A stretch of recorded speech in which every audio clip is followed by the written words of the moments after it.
Allô tout le monde, j'espère que vous allez bien. Si c'est la première fois que tu passes par ici, mon nom c'est Jen. Ici, je partage mon quotidien à travers des vlogs, des story time et aussi des vidéos comme celle-ci auxquelles je m'assois et on discute. Donc, aujourd'hui, je vais vous donner trois astuces. Trois astuces qui vont vous aider à ne pas rester dans des relations toxiques ou malsaines. Parce que on sait tous, c'est facile de tomber dans une relation toxique. On rencontre une personne qui se présente autant gars que fille, qui se présente comme la personne la plus parfaite qu'on a jamais rencontrée, la plus belle personne, charismatique, plein de belles choses comme ça. Et du moment qu'on va tomber en amour avec la personne, du moment qu'on tombe dans son panneau, à ce moment-là, la personne nous sort son vrai visage. Et là, on est comme, hell, qu'est-ce qui se passe? C'est pas la personne que je connaissais. Et là, pour des raisons qu'on connaît pas, y a plein de raisons, X et Y raisons qui peuvent arriver, qui fait en sorte qu'il y a beaucoup de personnes qui restent coincées dans ces genres de relations-là. Mais aujourd'hui, je vous donne trois astuces très simples à avoir, qui va permettre à tout le monde de s'en sortir. Parce que n'importe qui peut tomber dans ce genre de relations-là, même des grandes dames, même les personnes les plus intelligentes au monde peuvent tomber dans ce genre de relations-là, mais c'est pas tout le monde qui s'en sort. On sait tous, il y a beaucoup de femmes qui meurent sous le coup de leur conjoint. Donc, c'est pas tout le monde qui s'en sort, mais je vais vous donner trois astuces qui vont vous permettre, en fait, au moins de vous en sortir de ce genre de relations-là, parce que des fois, c'est vraiment pas facile. Donc, la première astuce que vous devez savoir, c'est que vous devez avoir un emploi. Peu importe le travail, qu'il soit temps plein, temps partiel, peu importe, vous devez avoir un travail. Ça vous permet d'être indépendant, ça vous permet de ne pas dépendre sur la personne, ça vous permet d'avoir votre propre argent. Avoir un travail, c'est nécessaire. Vous pouvez avoir un travail, même 2 jours dans la semaine, qui est temps partiel, vous devez avoir un travail. Ça va vous éviter tellement de problèmes. Bon, je sais qu'il y a plusieurs personnes qui sont des femmes au foyer, mais même si vous êtes une femme au foyer, essayez d'avoir, par exemple, un revenu. Peu importe le revenu, des fois, il y a des revenus au niveau de l'assistance sociale, choses comme ça. Je ne sais pas où vous êtes situé, mais ici, au Québec, on a le bien-être social, l'aide de dernier recours. Donc, au moins, si vous avez ça, ça vous permet d'avoir un revenu. Comme ça, si jamais quelque chose vous arrive, au moins, vous avez un revenu. C'est vraiment important d'avoir un revenu en tant que personne parce que ça vous permet, comme je vous dis encore et encore, c'est important d'être indépendant. Au moins, vous avez un revenu, c'est très important.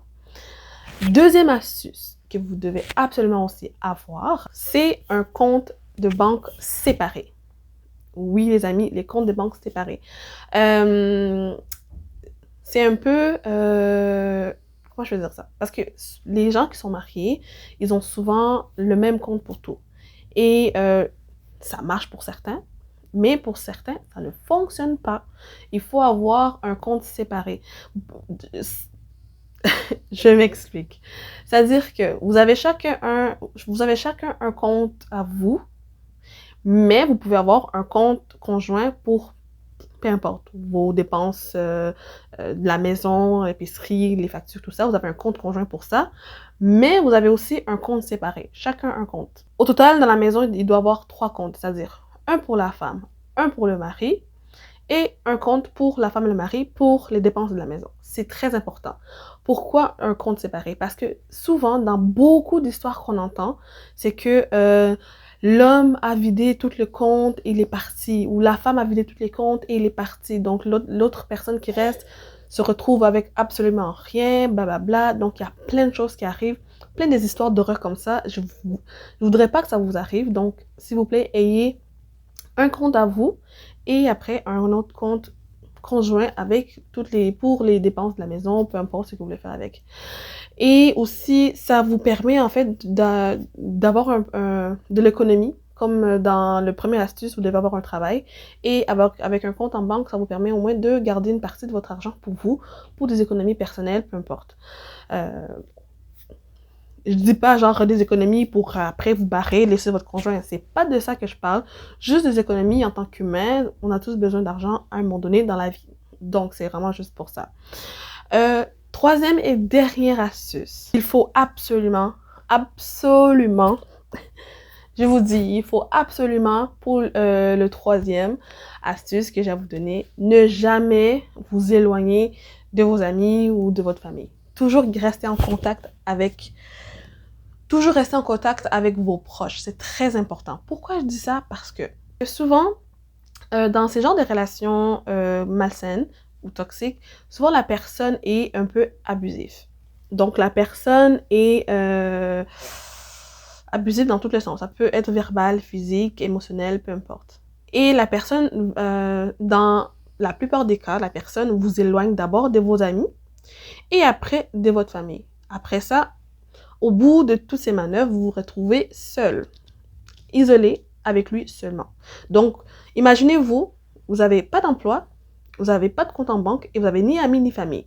Si quelque chose vous arrive, qu'est-ce qui va arriver? Vous allez être obligé de rester coincé avec lui ou commencer à chercher à avoir un emploi, à avoir un travail, et c'est faisable, mais c'est très compliqué, surtout quand il y a des enfants, c'est encore beaucoup plus compliqué. Donc, c'est pour ça que je vous ai donné ces 3 astuces-là.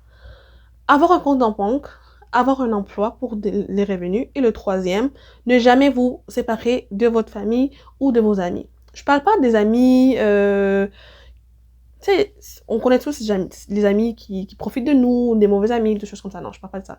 On a tous un ami, ou 2, peu importe. On a tous une personne, des fois c'est pas juste un ami, des fois c'est un cousin qui est rendu comme un ami, peu importe, mais on a tous un ami qui est toujours là pour nous, ou qui est proche de nous. C'est très important de garder cette personne-là avec vous. Malgré que... Parce que je sais que c'est... Parce que moi-même j'ai des enfants. Je sais que c'est compliqué de garder une relation amicale, une vie sociale, tout ça. Je sais, c'est compliqué, je le sais. J'ai des enfants, j'en ai 2. Je sais, c'est compliqué.